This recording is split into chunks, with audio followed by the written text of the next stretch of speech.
Chronicle is a 2012 sci-fi thriller superhero movie directed by Josh Trank and written by Max Landis. And also, Jonathan James, if you're watching this video, it's not pronounced Sky-Fi. Anyway, the movie stars Dane DeHaan, Michael B. Jordan, and Alex Russell. The first time I saw this movie was on a plane, and I was like, I love this movie, but why is it only 1 hour long? Then I watched it again once I landed, in its full 1 hour, 29-minute glory, and was like, oh, that's why. This was the first piece of media I had ever seen that was in the mockumentary genre. It was such a different change of pace, and really welcome one at that. It handles the genre well, with good reasoning, as to why it started in the first place. By that I mean why they started recording everything in the first place. By the way, spoilers ahead for the movie. I know on the surface the movie just looks like a typical teen movie with a superhero aspect to it, but it's so much more than that. Chronicle literally chronicles the lives of these three boys, specifically Dane DeHaan's character, Andrew Detmer. When this movie begins, we are introduced to Detmer, and we experience literally from his perspective, his life. At first, it may seem he's the stereotypical lonely kid at school who is picked on, but this stereotype is quickly averted later in the film. If anything, it's to set up for what's to come. The movie is able to build these incredible relationships and manages to make things that would otherwise be kind of cringeworthy. I'm going to categorize this video into two core points: Chronicle story and why Chronicle is better than other superhero films. So let's move on to the first aspect, Chronicle story. So we're introduced to Detmer's character at the beginning of the film, and we immediately recognize the household he is living in. Abusive father, sick mother, it's pretty depressing. He decides to start recording everything to chronicle what is going on in his life as a way to combat the weakness he would otherwise feel. On the way to school, his cousin picks him up, and this is one of the parts in the first act where he actually is kinda happy. Maybe it represents vulnerability or something, but it's nice. Matt and Andrew discuss a philosophical ideology, in which one part, Andrew says, "So basically you're telling me that I should give up on life?" "Yes." This is indirect foreshadowing of what was to come in the film through the form of Andrew's death at the hands of Matt. The movie is incredibly realistic in how the world is. It adds realism through anything. For example, Matt's refusal to go to class. The open-endedness of it leaves the viewer questioning why, much like how Andrew was probably questioning why, as we are quite literally watching the film through Andrew's lens. The ecosystem of the school is, well, pretty garbage. Andrew's bullied, and not only at home, but now we see at school. We get hints of the third friend in what was to be in their friend group in the form of the student president election in an introduction to Michael B's character. Matt tells Andrew to come to a party with him, and after convincing him, he does. But once there, Matt straight up abandons him, leaving Andrew to figure out what to do there. Matt is left to find his new love interest. This shows not only the flaws in Matt's character, but also adds more realism through its open-endedness. Is Matt trying to get Andrew to be more active? Or is he just a jerk? Well, if it was the former, it certainly wasn't effective, as we soon find Andrew alone by a tree, struggling to fix his camera. This is where we meet Michael B. Jordan's character. Note, this is not our first introduction to him, as we were introduced to him at the school, but this is the scene where we really meet him, and the gang we would be watching throughout the rest of the film would be established. The three boys venture to a hole in the ground after hearing weird echoes. Like any normal teens, in a desperate attempt to be seen, they go down. And this is where things get strange. Glitches in the camera, weird crystals, and nosebleeds, which is something that would become apparent later on in the film. The clip ends, and we time jump to them now, having discovered that they have telekinetic powers. While Matt and Michael B are lacking, Andrew is really good, which explains how he gets so powerful towards the end of the film. While he exhibits this through minor things for now, such as building Lego, the things he telekinetically messes with becomes larger and more severe as the movie progresses, in correlation to his power increasing. Later on in the story, we see a convo between Michael B's character and Andrew's. This part is really good, because it displays the knowledge Michael B's character has of Detmer without directly stating it. This is really good storytelling on Max Landis' part. The boys mess around a bit more, going around to malls and gas stations with fun dialogue that doesn't sound like a 90-year-old producer wrote it. But then we see the outcome, the car scene. In an attempt to fit in even more with his group of friends, Andrew pushes a car off the side of the road into a river. The guy in it barely survives, and the boys discuss that they need to establish rules, one of them being not to use their powers on living things. However, Andrew defies this time and time again. Later on, we go to one of the most fun sequences in the entire film. The boys learn they can fly through their telekinetic abilities and have as much fun as a bunch of high school kids would do with this, which is too much. Michael B's character almost dies after being hit out of the sky, but Andrew saves him, foreshadowing later in the movie in one of the final acts. Well, the final act. By the way, for the $12 million budget that this movie had, it nails the CGI. Afterwards, Andrew has a heartfelt conversation with the boys about how much he loves the day. He discusses wanting to go to Tibet, and while the boys joke around about it now, it comes to fruition later. It really shows how the character of Andrew is before his transformation. Andrew is then convinced by Matt, akin to how he was convinced to go to the party to go into the talent show. We see him with his mom for one of the few times in the films, and it's really nice. We can see how good of a relationship he has with his mom in comparison to the one he has with his dad. He does the talent show, and obviously he's really good at it because he can literally control things with his mind. He goes to another house party, and people basically worship him. He meets a girl, but things don't go so well, and once he gets home, direct juxtaposition is made. Everything is a lot duller, way less colors, and he started using his power on living things, specifically on this little spider. He then sat down with his dad, someone who previously abused him, so it's very clear how much his dad sucks. Like on a scale of 1 to 10, 1 being bad and 10 being awful, Andrew's dad is evil, something we will touch on later. So his dad says some garbage about the camera, his mom's medical bills, and instead of his dad beating down on him, Andrew fights back. But maybe too much. Obviously, I'm not condoning domestic abuse, but Andrew beat the ever-living stuffing out of his dad and shows his dad who's boss. This is the second step to Andrew's transformation. Andrew flies into the air and it is inferred that he is causing this massive thunderstorm. Michael B's character, Steve, comes up to help Andrew. Steve is a really good guy, so it makes sense for his character to do this and not Matt's.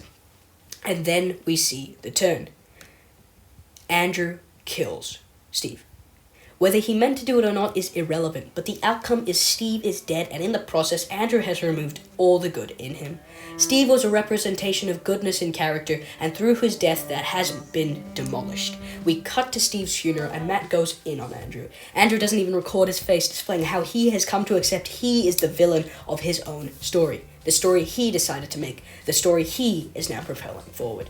While he may have been the product of the situation he is in, it is from this moment onwards where Andrew makes his own choices. Another step to the transformation is when he goes to school and doesn't take crap from the bully that is bullying him, pulling out his teeth with his telekinesis. He then shows the teeth, and it's pretty obvious he's gone a bit crazy. I think even Andrew notices this, which is why when he watches back the footage, he decides to explain all that he's done. So he goes on to one of the most defining scenes in the movie, Andrew's ideology. I'm gonna just sit back for this one and let him explain what he's saying. Doing a lot of reading, like online about like just like evolution and natural selection and how there's this thing, right? It is called the apex predator, right? And basically what this is the strongest animal in the ecosystem, right? And as human beings, we're considered the apex predator, but only because like smaller animals can't feed on us because of weapons and stuff, right? The lion does not feel guilty when it kills a gazelle, right? You do not feel guilty when you squash a fly. And I think that means something. I just think that really means something.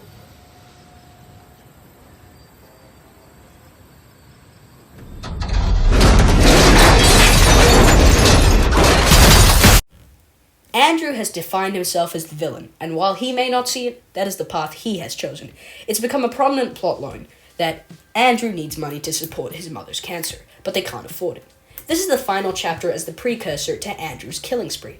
First, he kills the bullies that live in his area who always mess with him. Then he goes into a gas station and takes money, resulting in the gas station blowing up. Andrew then has to go to the hospital, and he stops recording everything because, well, he's unconscious. The rest of the film takes place through other people's cameras and security footage, displaying how far he has detached himself from the rest of the people in the world. He thinks he is now a higher life form. Then, the final evidence of Andrew's dad being literal human garbage is when Andrew lay on virtually his deathbed. Andrew's dad then blames Andrew for his mom's death. I know, what the heck? When you just think this guy might have some human in him, he gets angry at his son. He busts out of his bed and he tries to kill his dad. His dad was a representation of evil, but unlike Steve's death, killing his dad would not make him lose the evilness, but instead absorb it. Either way, Matt gets a nosebleed and finds Andrew making havoc all over the city. Killing people left and right, it seems as if Matt is the last hope.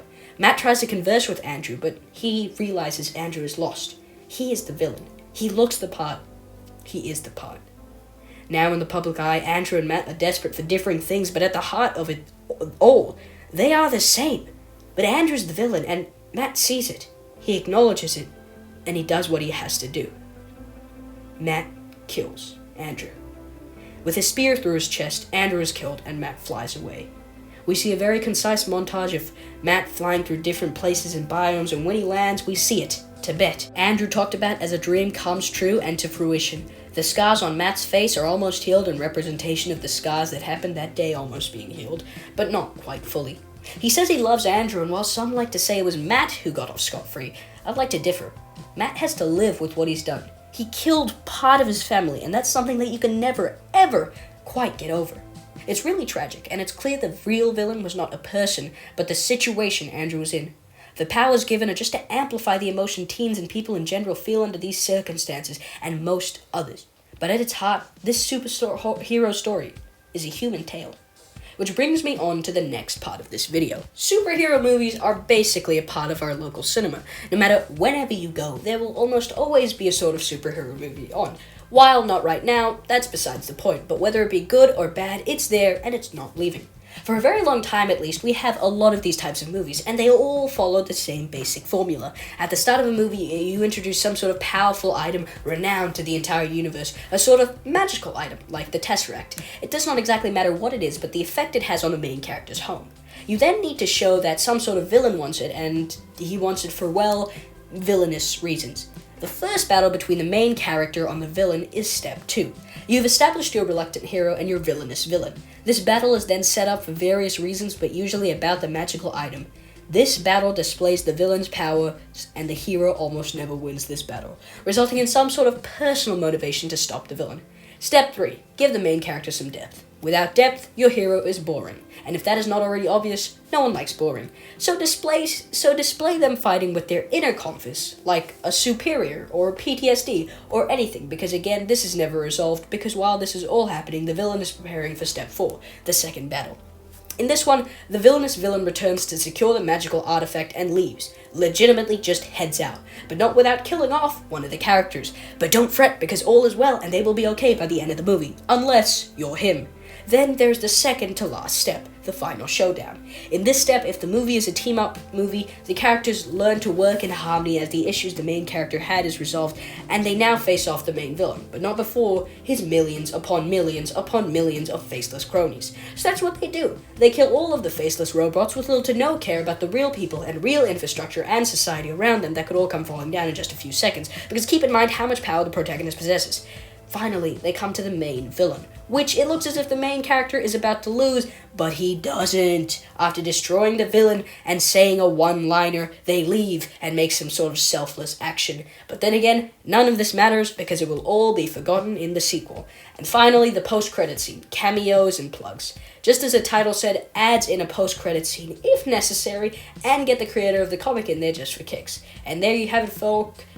That is the superhero formula. And that took way too long, but I think you understand the gist of what I'm trying to say. Superman, Superman 2, Superman Returns, Spider-Man, Spider-Man 2, Electric Boogaloo, Spider-Man 3, Iron Man 2, The Squeakle, X-Men, the other X-Men movie, Captain America except Robot on Batman Begins, The Dark Knight, The Incredibles, X-Men Reunited, and It Feels So Good, and Batman all follow the same formula. But Chronicle differs from this entirely. It shows a human story in a genre that feels all too saturated with sequels and multiverses. It's sad sometimes. For example, let's look at Marvel. How are they ever really going to top the Endgame? Well, the answer's simple. They probably aren't. While they could do something with Galactus, it's been like 10 or 20 years in the making, and it's going to be really hard to change that. Chronicle was going to have a sequel, and while I'm kind of sad that they never actually came to making the Time Travel Chronicle sequel, I'm kind of glad it didn't happen, because it would ultimately diminish what the film really is and how it was great. For a superhero movie, it's just so heartfelt and true. It grounds itself in a sad but sometimes heartwarming reality, but it doesn't shy away from the darkness that comes with it, and what would ultimately take over Andrew. Chronicle is a really good movie. That's about it.